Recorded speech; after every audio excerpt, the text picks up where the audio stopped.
Wes Watson is him and Andy Elliott are the two worst people on the entire internet. Oh, Like seriously, I think they're that big of scumbag damn. people. I know stories of like people that have like saved every dollar they had to like go to an Andy Elliott event or like buy Wes Watson's coaching and just got absolutely hosed and didn't even get their money back or whatever. Like I know like horrible stuff, like parents that have kids and shit like that. Like there's just scumbag human beings. You don't even have to bring in the fact that Wes is not tough or not even like 1% the human he claims to be, which is why like you roll around with security. You know what I'm saying? I think he might go to jail again, by the way. Yeah, he will be going back to jail and he won't survive. They're gonna test him frequently, aren't they? I firmly believe that Wes knows better. So this guy's not wrong. I don't align with everything he's saying, but I do want to kind of tap into this a little bit. And shout out to Carlos for always being one of the real homies, man. Super good dude. But yeah, I don't always think of these guys as being scumbags. Obviously, I've done some really direct posts and been kind of aggressive early on, because I've been talking about those two and every misguided mentor for a couple years now.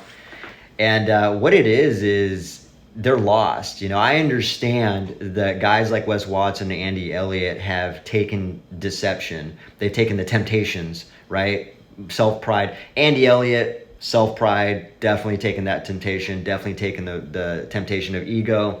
And I talked about Wes Watson always glorifying his prison sentence as though that gives him some credibility and that's his claim to fame. Obviously, he has the same temptations that he's feeding on when it comes to self-pride and ego.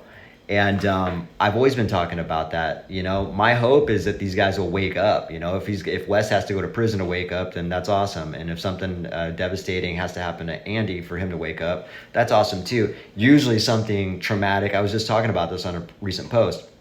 Usually something traumatic, devastating, and a sense of extreme loss needs to happen, or I wouldn't even say needs to. That usually happens right before a big transformation anyways. So that's my hope. I'm hoping that happens to those guys. I don't think they're scumbags per se, but I think they are lost leaders with false confidence. They are misguided mentors, and they've just taken the temptations on this earth, and it has led them down a path of darkness, and they're victimizing people along the way. So when I break it down a little bit more, that's kind of my beliefs. There's no hate coming from me. I think these guys, I understand they're just lost and they need guidance back to the light. And that's really what it is. I like to make that very clear when I'm talking about this stuff.